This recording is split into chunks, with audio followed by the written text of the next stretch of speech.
So I'm always a little bit in two minds about this class because it's kind of an advanced class, and you don't really need to be aware of your feelings to learn how to meditate and to get a lot of stuff out of meditation. You don't need this. You don't need to know about feelings. You can just focus on your breathing and rest in the present moment awareness of your breathing and forget the feelings thing.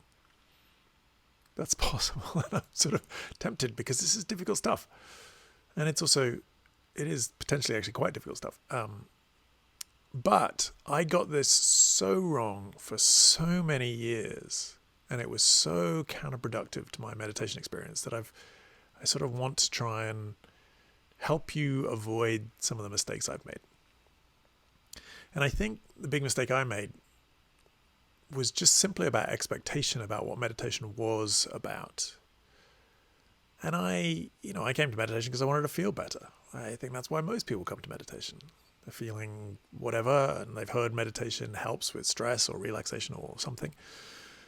And so they're like, oh yeah, okay, I'll give that a try. I want to feel better. I feel stressed. I want to feel less stressed.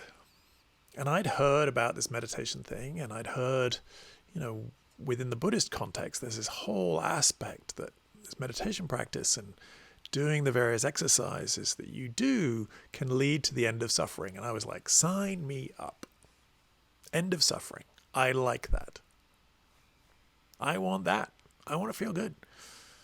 And I would go to meditation class, and in meditation class, you've got the teacher up the front, and I've got all the people, and somehow when you're meditating in a class, it always feels great, or at least it mostly did for me, most of the time.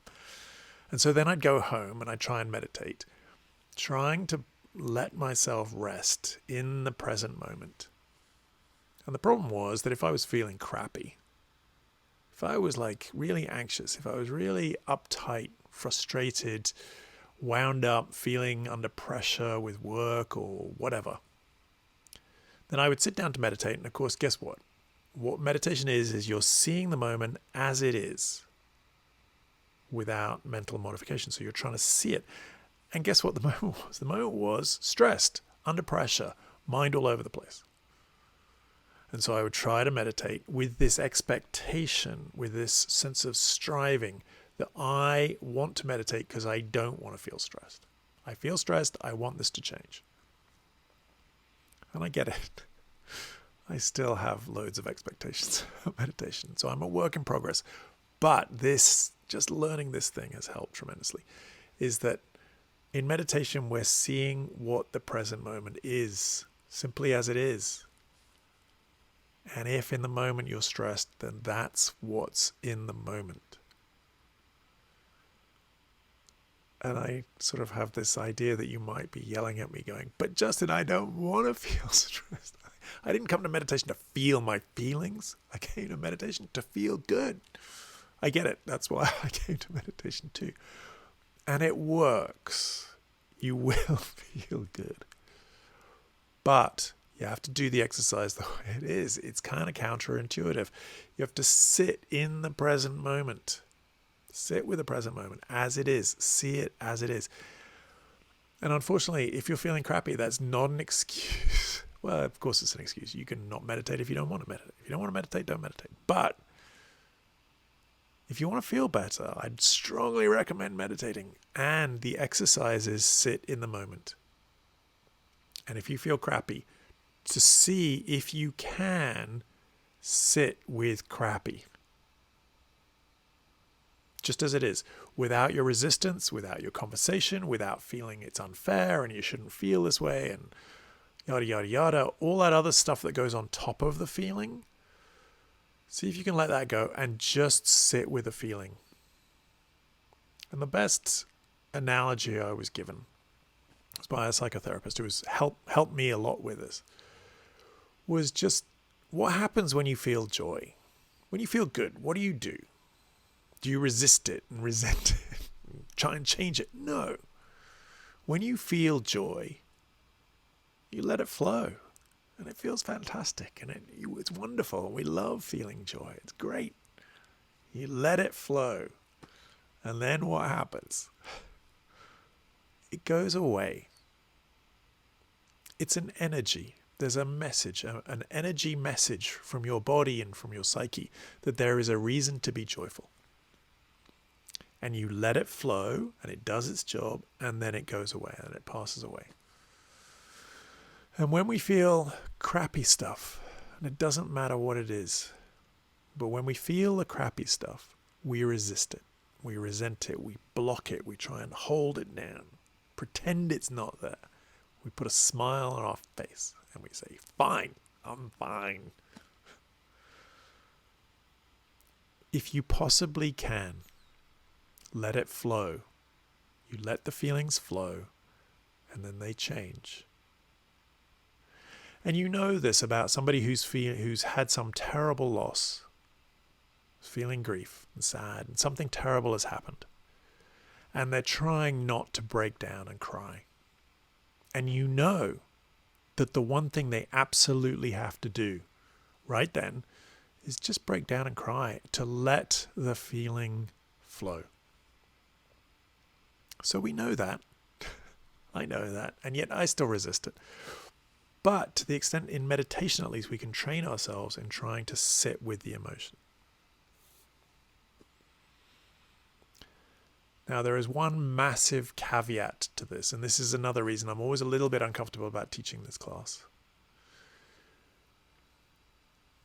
It might be in the wrong order, and maybe I should teach the classes in a different order. But one of the principles of meditation that we haven't really looked at in a lot of detail yet is kindness. We are going to spend quite a bit over the next 3 weeks practicing kindness. And it's a big aspect of meditation. It's a part of who you are. You have this capacity for kindness, but sometimes you don't exercise it as much as you might. But there is a sense, a premise of meditation is that your core self, your most natural self, is kind. It's kind at its core. And so we try and bring that out in meditation. And we haven't really done that yet. But I just want to emphasize it now because there is a whole category of feelings, of these unpleasant, uncalled for, highly, deeply powerful feelings where I don't want you to feel. I want you to back off. And that is, if you've experienced great trauma in your life, as a child, as an adult, whenever, if there is great trauma that sits at the core of your being and it's under there and it's an underlying feature of who you are, and this is incredibly common that people have this. But if there is a deep-seated hurt and pain, that has the potential, uncontrolled, to be very overwhelming at best, and it can be worse than that. So when we're doing this exercise, certainly if you don't have a lot of training in this exercise, if you're just coming at it for the first time, if you start to feel really, really powerful stuff, back off. Just go back to the breath. There's no point in getting overwhelmed or having these things overtake you. That's not valuable. You're not going to learn anything from that. And that's where, psychotherapists are so helpful, because they are well trained in helping us very slowly and carefully unwind the power in this hurt. So if there's something really, really powerful and overwhelming, and you're meditating and you're trying to do this exercise because you're going to do it and you're going to be tough and you're going to be hard, and it's just massively overwhelming, stop. Don't do it. Or talk to a therapist and just talk to them about this idea and see what they think. And at the very least, have somebody guide you through this exercise of starting to explore these really, really powerful, sort of almost subconscious feelings. So be careful with this. It's a really powerful technique for being able to sit with uncomfortable stuff and to be able to have more skill with your feelings so that your feelings don't own you. You become more aware of how you're feeling at any given moment.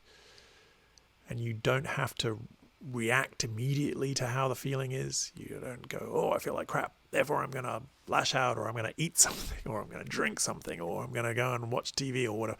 You don't have to do that immediately. You can respond intelligently rather than just reacting automatically. But only do as much of this as you can.